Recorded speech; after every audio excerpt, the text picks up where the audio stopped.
I saw the most appalling video earlier today. Take a look at this. Nigger, nigger, nigger, nigger, nigger, fuck you. I have the picture of your kid on here, by the way. You want to see? You like that? You like that, Drea? Fucking little bitch.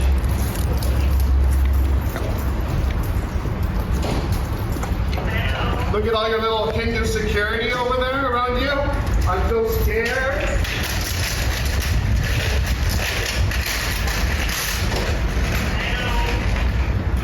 Yeah. Better back away, Drea. Better back off. Also, guys, I'm on here. Video as well. You know your friend's going to jail, Terry.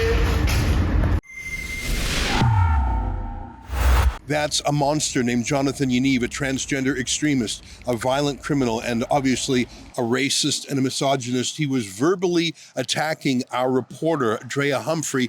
That was not far from here in the Surrey court earlier today. Thank God we had bodyguards for her, Drea. That is shocking footage. When I saw that, I immediately got on a plane and flew out here to talk to you about this, to make sure you're okay. Tell me, first of all, what happened earlier today? Well, thank you so much for coming out here and taking this so seriously, and everybody else who's gone to protectdrea.com to do the same to help us. What you saw there was Yaniv, Jessica Serenity Simpson, unraveling because of our journalism that is exposing him and the menacing he's done to society over and over, the many victims. I was there to cover how Simpson, while threatening my family, as that wasn't the first threat. Jessica, is your dog, it's just a question, this is press, thank you very much. Is your dog a real service dog or just identifying? Go away. Go Go away from me. Go. Go. Back go, off. Go. Do you have anything to say to Mr. Funk's family? Why are you Back protecting off. this Go. reporter? Back off. Do you know what fuck off means? I'll give him the Control bite. your dog. I'll give him the Don't bite you. threaten me. Is trying to have conditions that he has varied. So I wanted, Bail conditions, is that what those are? well, yeah, Or police conditions on him? conditions for one of the 4 criminal offenses he's been convicted of, but never once has he had any jail time. So I wanted to cover that to make sure, you know, while this individual is threatening my family, threatening other people are reporting online. I've done reports about the disabled journalism he's been targeting. I wanted to make sure the courts were not going to be lenient with him as they have in the past. So that's what I was there for, but that's how he treated me when he saw me on the way out. And just to be clear, besides his outrageous torrent of abuse, Nigger, nigger, nigger, nigger, nigger, fuck you. he has posted photos of your home, photos of your children. I have the picture of your kid on here, by the way. You want to see? He has tweeted outrageous threats. And these aren't idle threats. This is a guy who has broken the law again and again. He's a criminal convict. This is an abuser. And I hate to say it because he's a clownish figure in some ways, but we must take it seriously. I believe that if we didn't have bodyguards there for you, I believe he would have attacked you. How many bodyguards did you have today? Well, thank God I had 2 bodyguards by my side. They were professional. Tell me, I mean, were they good? Were they strong? Were they a deterrent? Absolutely. They were there. I think he would have come closer. In the past, he has charged at me in front of that courthouse with a dog. Go away. Go away Go. from me. Go. Go. Back go, off. Go. So they were absolutely there by my side, keeping me safe. And you'll note, under the guidance of Rebel News, we had a meeting this morning. This is when it happened, September 10th. And don't go anywhere near Simpson. We're taking these threats very seriously. So I didn't go near him. I didn't even ask him a question. And you can see how violent this person is. Look at all your little Hindu security over there around you. I feel scared. Who, again, keeps getting leniency from the courts after claiming to be victim of transphobia. But you can see who the actual victim is. It's anybody who comes in his path. Better back away, Drea. Better back off. we first learned of this guy, I learned of him when he was called Jonathan Yaniv, and I'm calling him that because I believe to call him any of his fake names is to try and hide his track record. He's done so many abusive things under so many different aliases.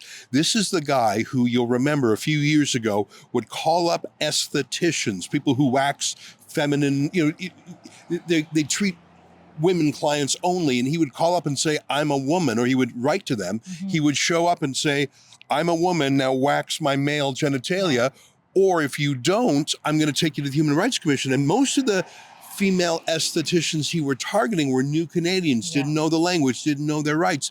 He was abusing them, he was making them work on him, or he would take them to the Human Rights Commission. He managed to get a publication ban to seal what he was doing, to keep it secret. And he was an abuser in secret. And we have shone a light of scrutiny on him more than anyone else. You have done excellent journalism on Yaniv, but so have several other Rebel News journalists before you, including David Menzies. My iPad. What are you? Including our alumnus Kian Bexty. Will you be pleading guilty? What? Go. No, don't touch me. Don't touch me. Hey, stop. Go away from me. Including Sheila Gunn Reid, and they tried to attack her too, and we had security. Rebel Media. Rebel Media. Hey. Hey, keep your hands off me.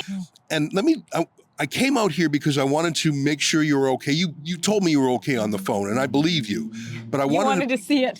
I wanted to look you in the eye and say what I said to you on the phone, and I want to look our viewers in the eye too. And I want to give you a promise in person. Rebel News will stand with you. And I think of three things I can do. We can continue to provide you with professional, insured, licensed bodyguards. So these aren't just local yobs. These are people who are professionals at keeping you safe. That's number one. Number two, we can provide you with legal help. What I mean by that is we are right now looking into getting a restraining order. I won't get into the details of that because we could get it privately or the police could get it. And we will do whatever it takes legally to protect you. I believe he needs a restraining order. And third of all, and this is what we were talking about earlier today, home security. And I don't want to get into the details because I don't want to let the bad guys know what we're doing. But we've done this for other Rebel journalists before. We have provided security for their home. No one should have to do this. No one should have to go through this. But it's because no one else is courageous enough to take on the Yanivs of this world. Nigger, nigger, nigger, nigger, nigger, fuck you. I have the picture of your kid on here, by the way. You want to see? And I have to say, Drea, if you were a journalist at the CBC or some other mainstream media outlet, and what happened to you this morning would have happened to a CBC reporter, the police would have been on it. It would have been a national story. Sure. The Canadian Journalists for Free Expression, PEN Canada, all the Canadian Association of Journalists, they would all be on strike. But because it's you taking on the sacred cow of transgenderism, because it's Rebel News, no one's going to help us, so we have to help ourselves. And so I look into the camera to speak to our viewers, and let me speak candidly. The only way we are able to protect Drea is with your help. And as far as I'm concerned, we will help her unlimited. If that means every time she leaves the house, she needs a security guard, so be it. If that means we have to spend tens of thousands of dollars in lawyers to get the restraining orders we need, so be it. And we've already spoken about what we can do at your house. I have the picture of your kid on here, by the way. You want to see? The only way we can afford to do this, given that we don't get any monetization in our videos, we don't take government donations or subsidies, is through crowdfunding. So if you are as outraged as I am by what happened to Drea today, but if you also believe in our plan to protect her, please go to protectdrea.com. I'm going to hand the mic back to you, but I believe that there's a silver lining here. Yes. You have the courage. We'll provide the lawyers, we'll provide the bodyguards, we'll provide the home defense, but you provide the more important thing, which is the courage to keep reporting on this serial predator. No one has had the ability to stand up to him before. That's why he's freaking out on you. You must continue to do what you're doing. I believe that you have a calling to do this. Why are you here at this time? For what purpose? Why are you a journalist at Rebel News in this unique moment because you are a fit for this moment. And we are a fit for you. And many people have been victims of this guy before, but they didn't have your courage and our resources through our viewers. I believe that you have a mission here and we will help you complete it. So help me God. Well, thank you so much. And I believe that too. I've always believed that about Rebel News. And I just want to say on behalf of myself and my family, thank you for everyone who has gone and will be going to protect Drea.com to keep us safe. My family fully supports the work that I do here. They also believe it's a calling, that it helps change Canada. And we all understand that none of what happens at Rebel News, including exposing the radical trans agenda that even the courts are bowing down to. So thank you so much. And I'm not going to give up. I think he's going to go to jail. Drea, I think we have a moral obligation to you. I mean, yes, you're an employee, but I think you're more than that. And if you were my sister, if you were my daughter, what would I want to do to protect you, to allow you to continue to do your work in peace and safety? And I feel like I have a moral obligation to you, just as we've shown to other people. We've got bodyguards for other people before. I believe we have a moral duty. You were the one at risk. You were the one on the front lines, but you were there not on your own. You're there as a representative of Rebel News and through us for the people. You are our delegate. We must help you. I saw Jonathan Yaniv, AKA Jessica Simpson, the transgender extremist, threatened Drea today. I immediately got on a plane to come out here to let her know we will protect her. Help me out by going to protectdrea.com.